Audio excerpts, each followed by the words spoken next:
Guys, welcome to my YouTube channel, and today we will be briefly talking about how to deal with clients who email you for an inquiry and you send them a response with your prices and they say your prices is too high. What do? Do you just send them an email back and say, yeah, of course, let me know my prices for you?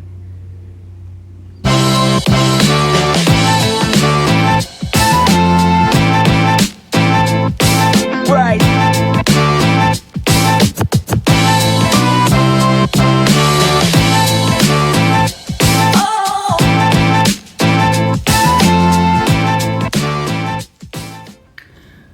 So what do you say when you receive an email for an inquiry?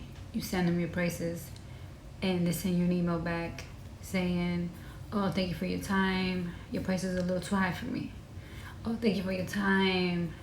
Is it possible to adjust your pricing for me? I only need 2 images. Thank you for your time, but I found another photographer that only charges me so-and-so price. What do you say? And a lot of the times it boils down to standing your ground and knowing your worth. People are going to try to lower your prices. People are going to try to compare your prices to other photographers, or even sometimes compare your work.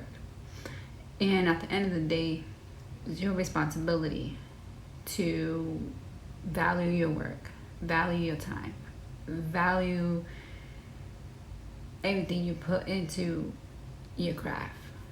Because a lot of the times, the clients won't understand why you price your prices the way you do. And sometimes if you just lay it out to them, make it your job to make them understand why your prices is that way, then they will understand a little bit more on why you price the way you price is. A lot of the times clients don't understand the work really behind an image or a project. They just think that you're picking up a camera and taking images. I've been in situations where people will be saying things such as, well, my phone takes almost the same images as you. Well, if your phone takes the same images as me, why aren't you taking these images?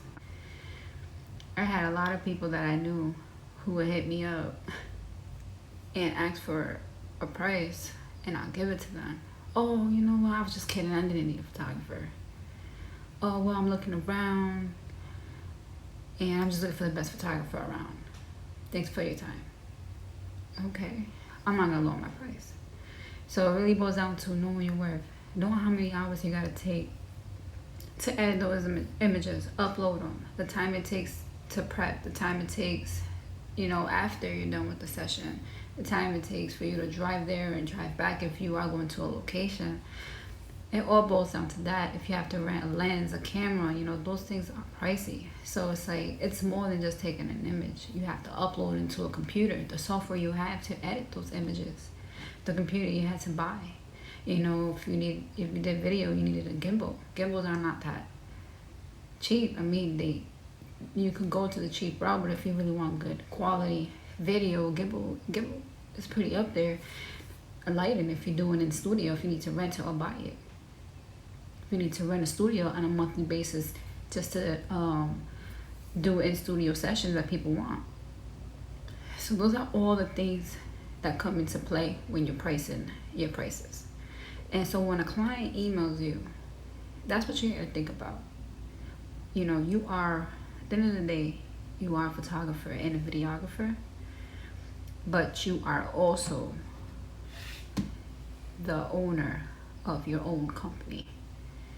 So you got to make sure that you price your work where you could profit as well. And it doesn't matter what people think, because at the end of the day, you're the one putting in that work.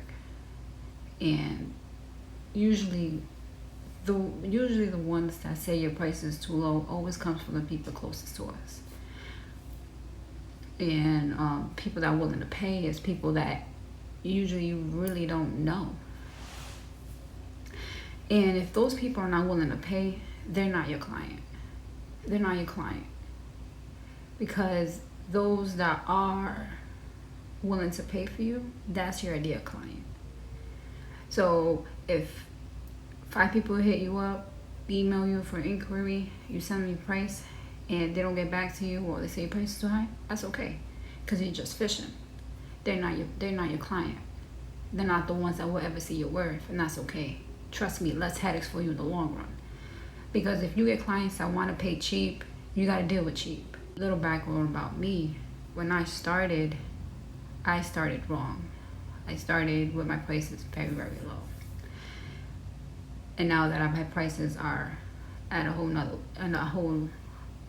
level, I'm not that cheap photographer that a lot of people knew back home. And that's another reason why when people do message me, email me for an inquiry, and I hit them with the prices that I have now, they get taken back and say things such as your price is too high, etc., etc. So a tip that I would give out of all of this is, especially if you're starting, or maybe starting over, maybe you moved to a new location.